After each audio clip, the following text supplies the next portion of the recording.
porque estaban como reinando, ellos vivían como si ya estuvieran reinando. Entonces Pablo, de alguna manera, usando justamente este recurso que es muy bíblico en un momento dado, y él lo usa muy a menudo, de la ironía, les está recalcando y les está diciendo que ellos pretendían que estaban reinando, pretendían que ya estaban en el reino, pretendían que el reino ya estaba en sus vidas, en el sentido de que vivían en el reino, aquí en la tierra, y Pablo les está diciendo que ojalá fuera así, porque así de esa manera ellos también estarían reinando juntamente con ellos. Evidentemente, insistimos en el punto este, eso es una ironía, porque no era así, lo que pretendía decir era todo lo contrario, que no era el momento aún de reinar.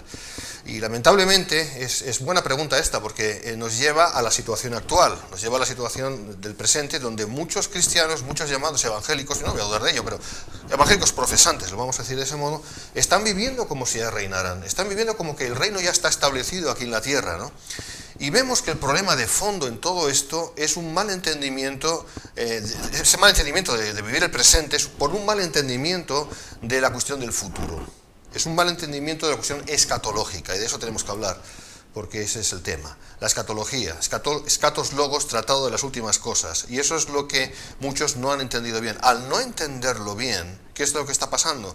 Pues que están viviendo de manera desaforada, de una manera en su imaginación, lógicamente, que no se corresponde con la realidad bíblica, ni muchísimo menos.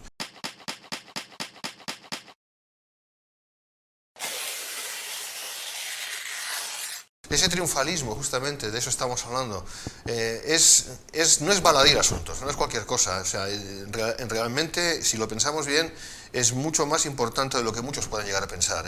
Fíjense que es contrario a lo que el Señor Jesucristo dijo en su palabra, justamente antes de ser ascendido a los cielos, cuando dijo, en el mundo tendréis aflicción. O sea, que prometió algo, que tendríamos aflicción.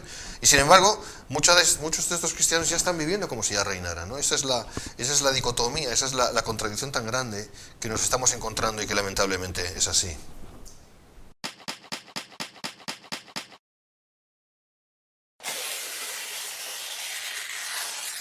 Bien, es un elemento que quizás no se sabe, no se conoce mucho por su propio nombre. Muchos son dominionistas y no lo saben, esa es la cuestión. Pero dominionismo es una exaltación del presunto dominio de la Iglesia aquí en la tierra. Se le llama teología del dominio, se le llama dominionismo, se le llama reino ahora, en inglés kingdom now. Y es, básicamente por definirlo, es teología, esa teología es escatología postmilenial y militante que enseña que para que el mundo pueda ser rescatado, para que el mundo pueda recibir el reino y pueda vivir en el reino, y el reino pueda estar establecido, tal y como todos nos quisiéramos que fuera, lógicamente, la Iglesia tiene que incautar los poderes de este mundo, todo tipo de poderes, el poder temporal, vamos a definirlo así, de este mundo, de manera que el reino pueda establecerse. Entonces se pretende un reino sin el rey presente, esta es la cuestión. Entonces, esto es evidentemente falso, por su propio inicio, por su propia raíz, es imposible, además es absolutamente incoherente, porque en la naturaleza humana no está realmente el poder ejercer el reino de Dios aquí en la tierra de esa manera, porque aún no se ha manifestado lo que hemos de ser, como la palabra de Dios dice, y es un pretender lo imposible. Pero esto es básicamente lo que es el dominionismo, teología del dominio, o kingdom now, o reino ahora.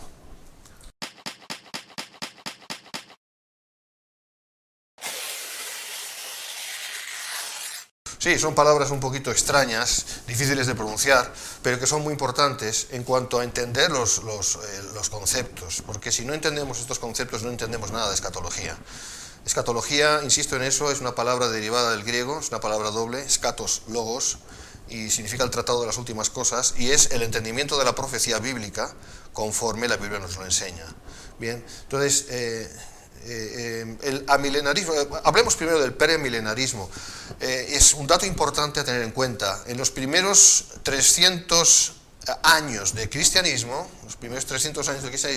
toda la iglesia era premilenarista. ¿Qué significa que la iglesia era premilenarista? Significa que creía que para que el reino de Dios se estableciera aquí en la tierra de manera tangible, de manera visible, no estamos hablando aquí del reino de Dios en nuestras vidas, que es invisible, el cual claro que está porque somos cristianos. Estamos hablando del reino en la tierra, que es muy diferente.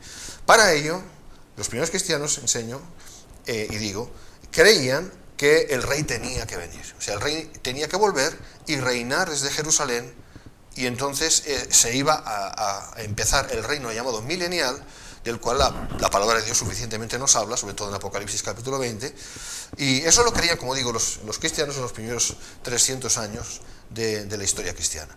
Pero surgió en un momento dado, y fue todo a raíz, y eso es muy importante decirlo, de la negación de Israel, de este antisemitismo que se originó ya en los albores del cristianismo, de esa negación, como digo, de los judíos, de ese ir en contra de Israel, de ese ver a los judíos como malos, y que la Iglesia era pues el único estandarte de Dios, o el único ente de Dios en la tierra, y que Israel, por tanto, quedaba excluido de los planes de Dios. Ese entendimiento lo que hizo fue traer un entendimiento alegórico de la palabra de Dios. Es decir, hasta Orígenes, estamos hablando del siglo III aproximadamente, todos los cristianos entendían que la palabra de Dios tenía que entenderse de manera literal, en cuanto a lo que se puede entender por literal, apartando lo simbólico, que es obvio cuando es simbólico. Y de ninguna manera interpretar la palabra de Dios de una manera, insisto, alegórica.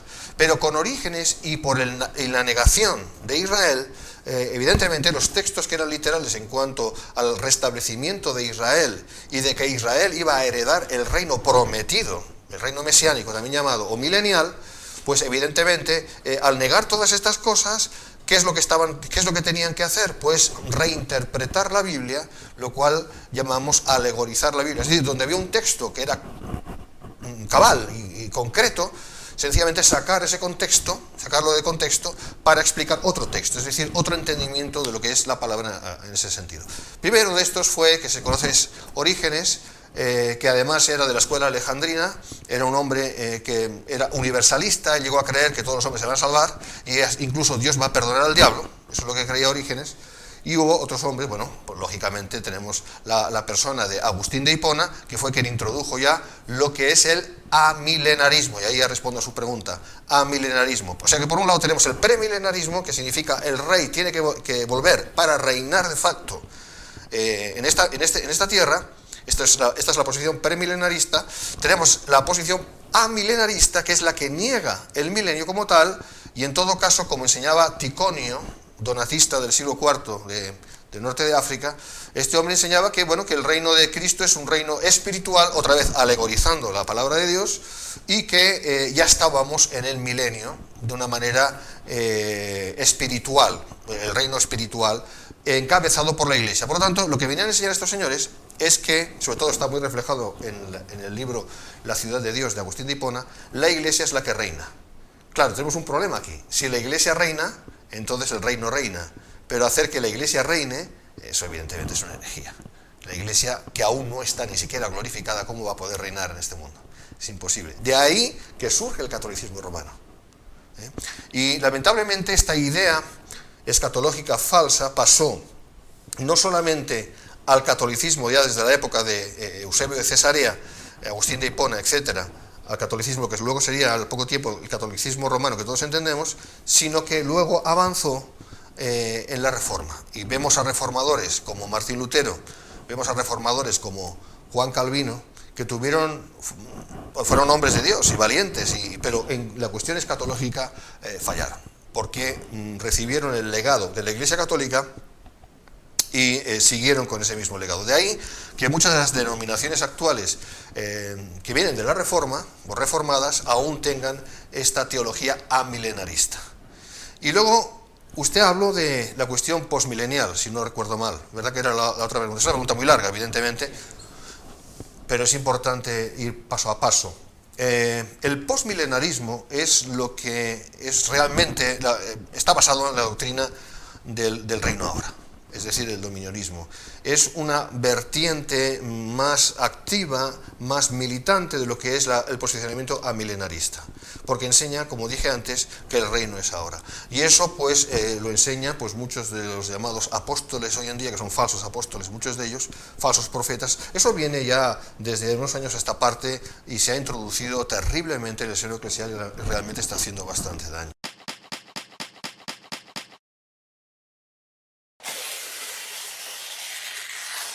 Bueno, no está haciendo mucho daño a la Iglesia ahora, ha hecho mucho daño desde que empezó, porque, mire, es una cuestión de intencionalidad, y ese es el problema y el asunto. Si yo leo la palabra con una previa intencionalidad, estaré interpretando mal la palabra de Dios, porque justamente por este mismo motivo, porque yo ya tengo una intención previa. Esto es alegorizar. ¿Qué es alegorizar? Es necesariamente sacar del contexto lo que dice el texto para armonizar con mi idea preconcebida. Ahora, imagínese si esto va a hacer daño o no va a hacer daño. Naturalmente que sí. Ya no solamente en la cuestión escatológica, sino en cualquier otra cuestión. Tenemos, ya hablaremos en otra edición seguramente, pero tenemos la cuestión del G12, D12 y todo lo que tiene que ver con la cuestión de los apóstoles de hoy en día, en fin, y todas estas cosas que la llamada nueva reforma apostólica, y, en fin, hay tantas y tantas variantes que neopentecostalismo, en fin, hay tantas cosas que está basado todo esto en dos cosas básicamente. Una, en las experiencias espirituales de cada uno, personalistas, y dos, en la cuestión alegórica. Ahora, fíjense que esto no es moderno, esto viene desde Orígenes, y Orígenes vivió en el siglo III después de Cristo, así que imagínense si no ha hecho daño esto a lo largo de la historia, una mala interpretación de la palabra. La palabra, y con eso lo resumo todo, la palabra de Dios hay que interpretarla tal y como está escrita. La palabra de Dios es la Biblia es la palabra de Dios, y no hay manera de poder entender a Dios si no es por su palabra y conforme a su palabra, entendiéndola desde una perspectiva literal en cuanto a lo que pueda ser literal, y lógicamente si lo que sea simbólico ya se sabe por el mismo contexto. Pero alegorizar la palabra de Dios para llevarla a nuestro, digamos, a nuestro rincón, o a nuestro entendimiento de las cosas, esto no solamente es un error, sino es un gran pecado.